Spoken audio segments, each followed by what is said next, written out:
We protect our own." The words hit heavy as 200 leather-clad bikers filled every corner of Lisa's struggling diner. 24 hours earlier, she'd stood up for a lone Hell's Angel when local cops harassed him. What happened next would leave an entire town in tears. Hi everyone, welcome to Tales Unveiled. Let's get started. Lisa Parker's hands were chapped and red as she wiped down the sticky counter at Parker's diner for the third time that hour. The lunch rush, if you could call 8 customers a rush, had ended, and she was mentally calculating if today's take would cover the electric bill that sat unopened in her purse. The final notice stamp had bled through the envelope. "Just a few more months," she muttered, tucking a strand of brown hair behind her ear. It was the same empty promise she'd been making herself for 18 months now, ever since her father's massive stroke had put him in a care facility and her in charge of the family diner.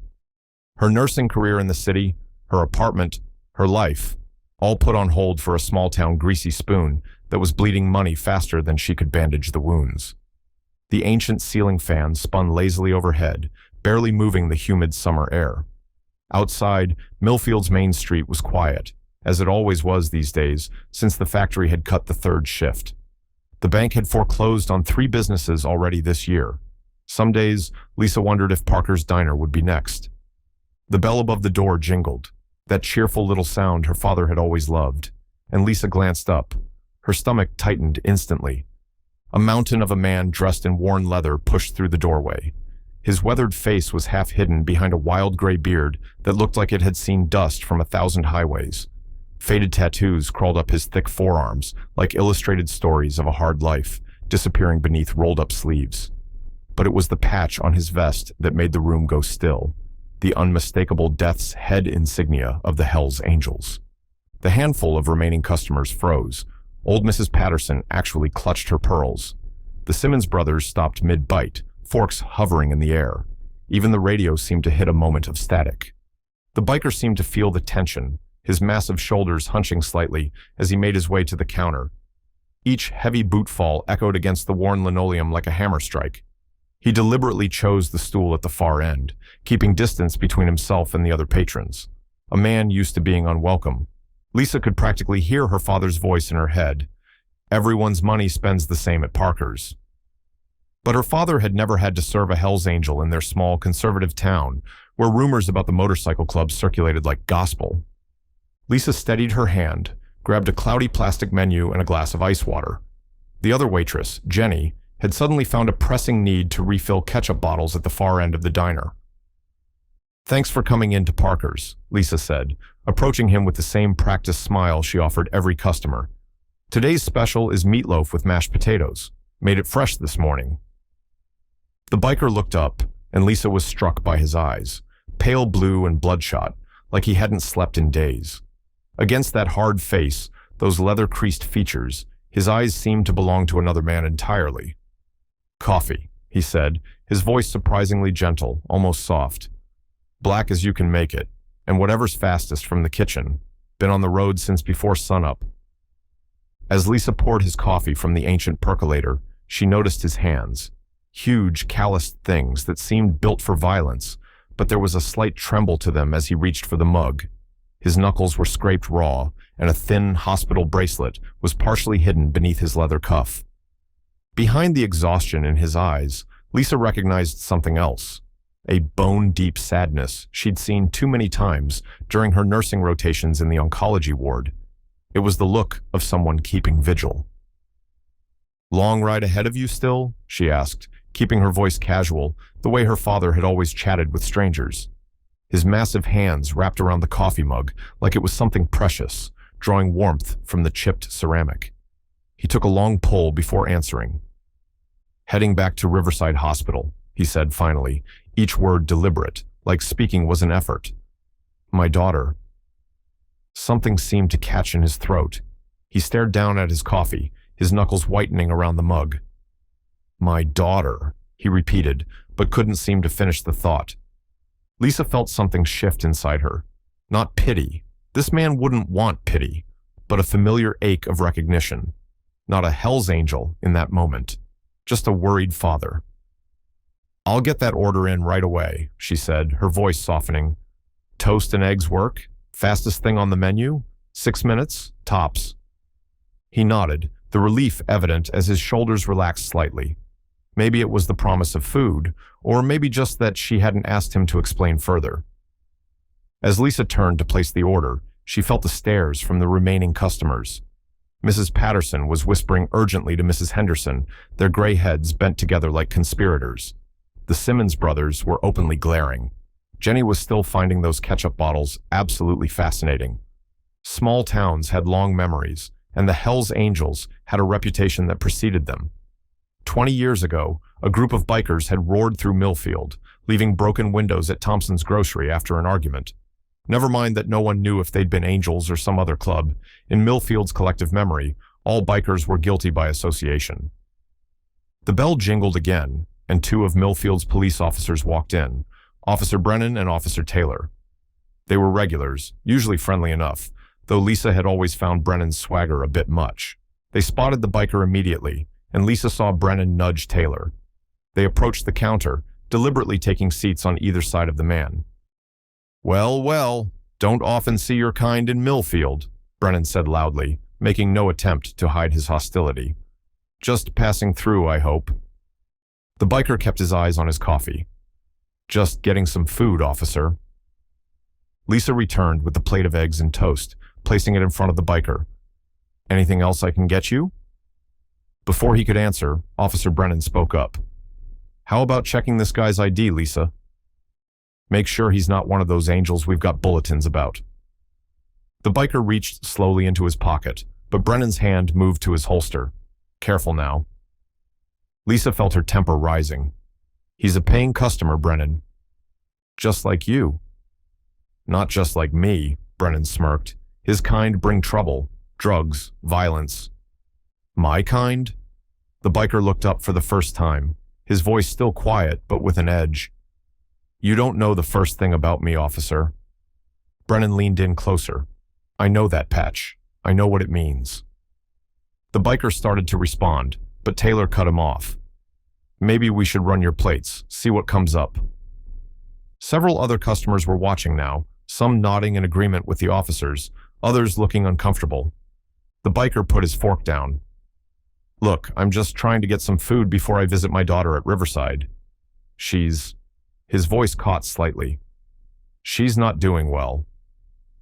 "Oh, I'm sure," Brennan laughed. The old sick family member excuse. Classic. Something in Lisa snapped. Maybe it was the memory of her father in his hospital bed, or maybe it was just the basic human decency her parents had taught her. Either way, she'd had enough. "That's it," she said, her voice cutting through the tension. "You're done harassing my customers, Brennan." The diner went silent. No one spoke to Officer Brennan that way, especially not about how he handled suspicious individuals. "Excuse me?"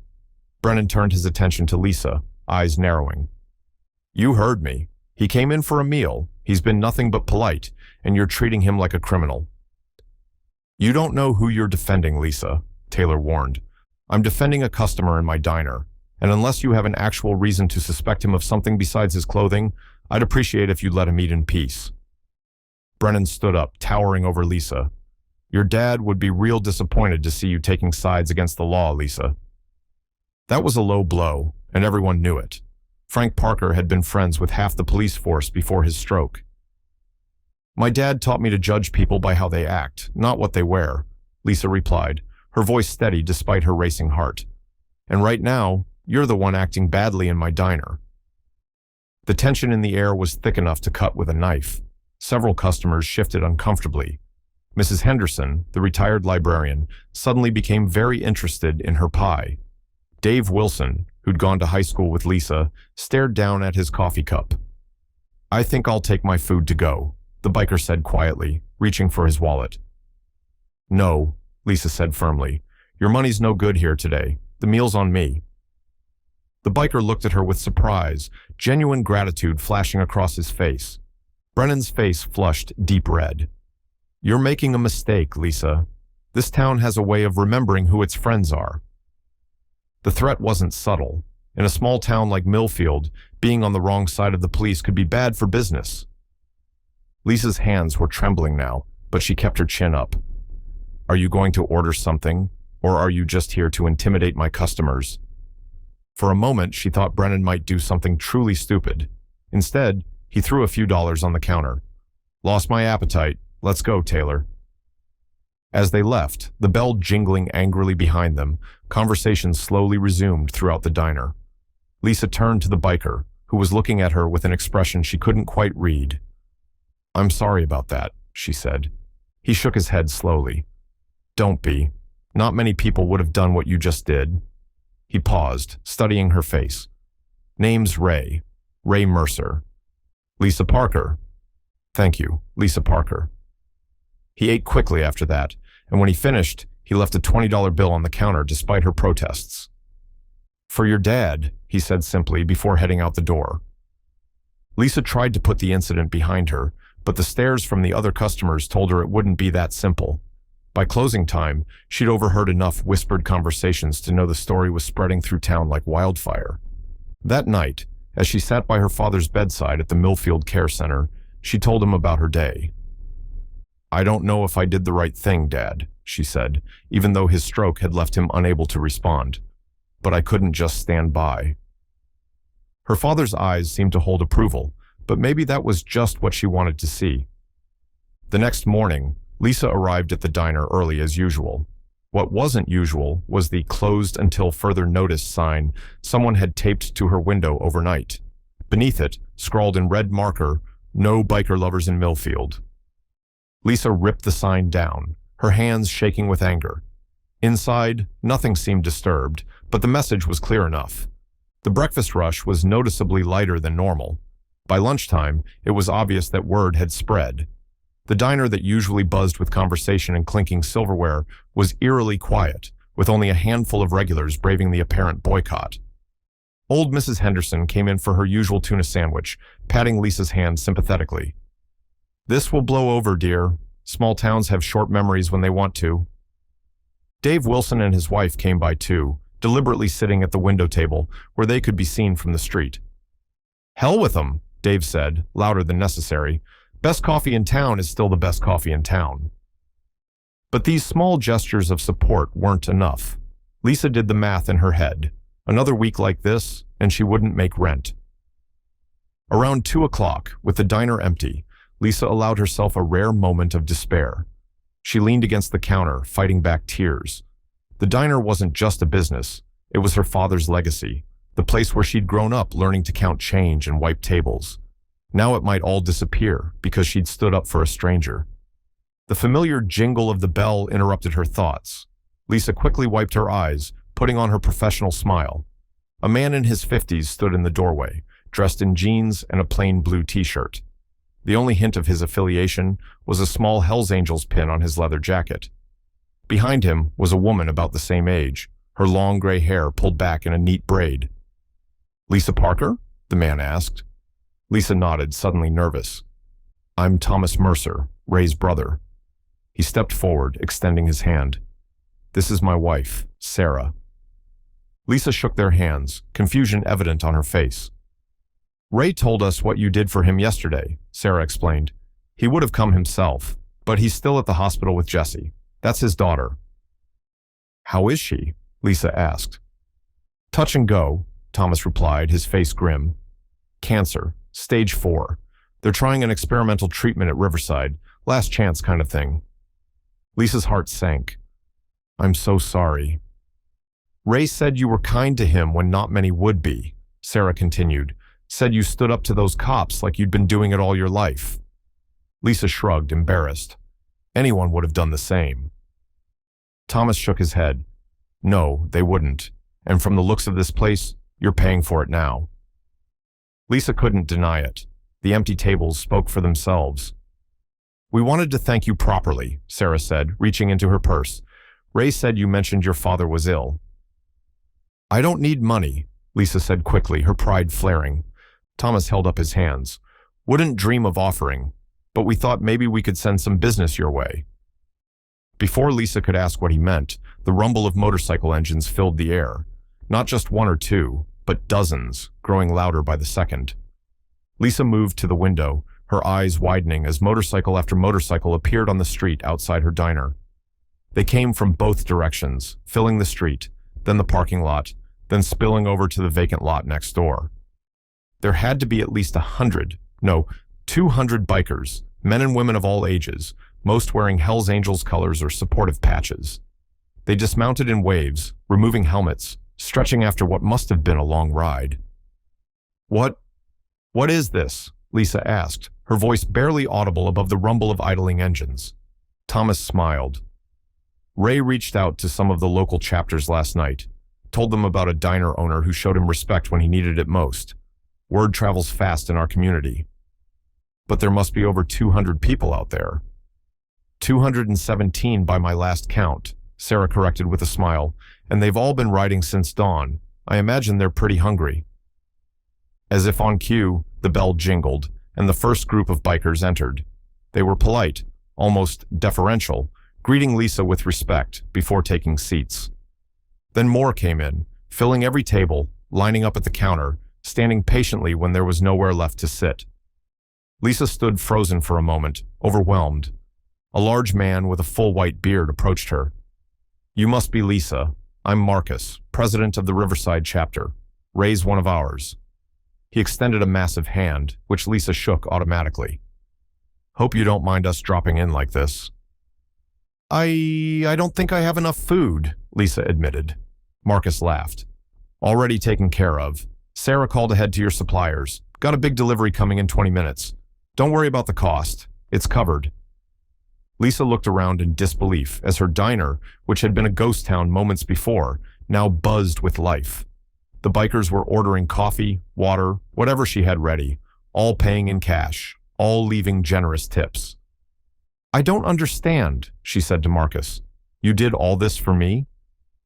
Because of what happened with Ray?" Marcus's expression grew serious. "People see our patches and think they know who we are. Most times they treat us like we're not even human.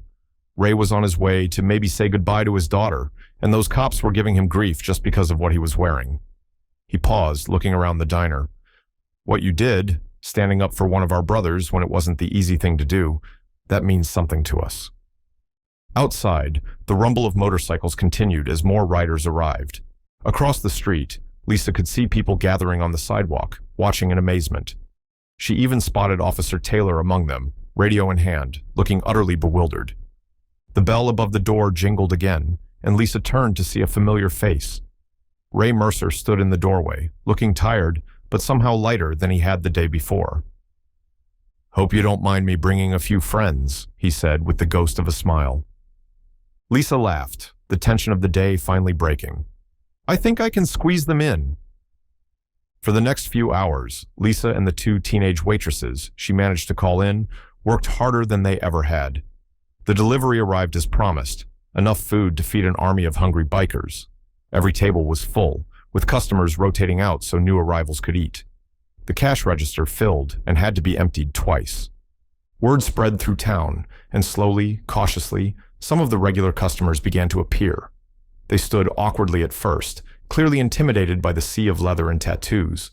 But the bikers made room, sharing tables, striking up conversations. Mrs. Henderson ended up deep in conversation with a biker grandmother about their shared love of quilting. Dave Wilson discovered that one of the riders was a fellow Vietnam veteran.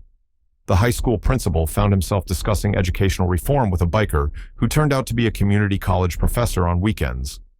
By sunset, the impromptu gathering had evolved into something like a community festival. Someone had brought out a portable grill to help with the overflow cooking. Music played from motorcycle stereos. Children from the neighborhood had ventured closer, fascinated by the gleaming bikes. In the midst of it all, Lisa found a moment to pull Ray aside. "How's your daughter?" "Jessie, right?" Ray's face brightened. "That's actually why I could make it today. Doctor called this morning. The treatment, it's working. Early days, but her numbers are better." His voice caught. "First good news we've had in months." Lisa impulsively hugged him, and after a moment of surprise, he hugged her back. "She wants to meet you," Ray added when they separated. "The woman who stood up for her old man. Told her you reminded me of her. Tough. Doesn't take any nonsense." "I'd like that," Lisa said, meaning it. As the evening wound down, Marcus called for everyone's attention. The diner fell silent, conversations pausing mid-sentence. "I want to thank Lisa Parker for her hospitality today," he announced, his deep voice carrying easily through the diner. "And I want to make something clear to everyone in Millfield. Parker's Diner is under the protection of the Hells Angels from this day forward." A cheer went up from the bikers. "Which means," Marcus continued, "we'll be making this a regular stop on our rides, and we'd take it as a personal affront if anyone in this town gave Ms. Parker any trouble about who she chooses to serve in her establishment." He fixed his gaze on Officer Taylor, who had eventually ventured inside and was now sitting uncomfortably in a corner booth. Taylor seemed to shrink under Marcus's stare. "Are we clear?" Marcus asked. Taylor nodded quickly. "Good," Marcus smiled, transforming his intimidating face. "Now, who's ready for pie? I hear Lisa's apple pie is the best in 3 counties. Another cheer, and the conversations resumed.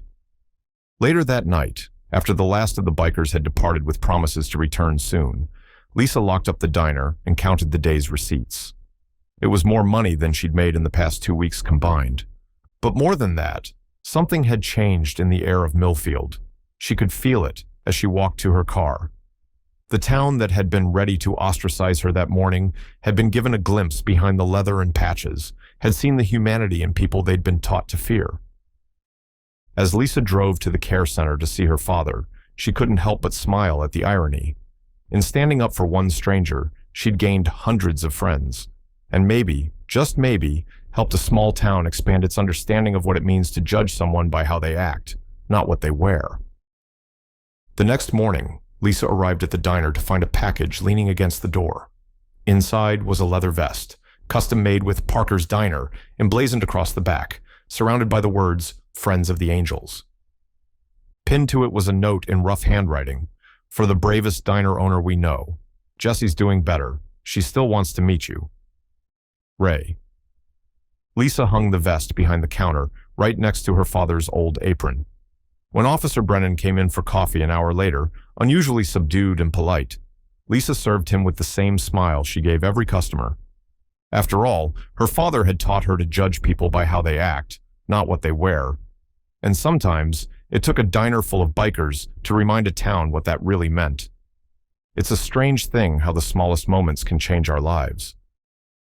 Lisa Parker didn't set out to be a hero that day. She just couldn't stand by while someone was being mistreated. She didn't know her simple act of decency would bring 200 bikers to her door, save her father's legacy, and heal the divisions in a broken town. Sometimes courage isn't about grand gestures or dramatic stands. Sometimes it's just about serving coffee to a stranger when everyone else turns away, and changing the world, one cup at a time. Love this story? Hit that like button and subscribe to the channel for more. Don't forget to check out the video currently on your screen. You won't want to miss it. See you in the next one.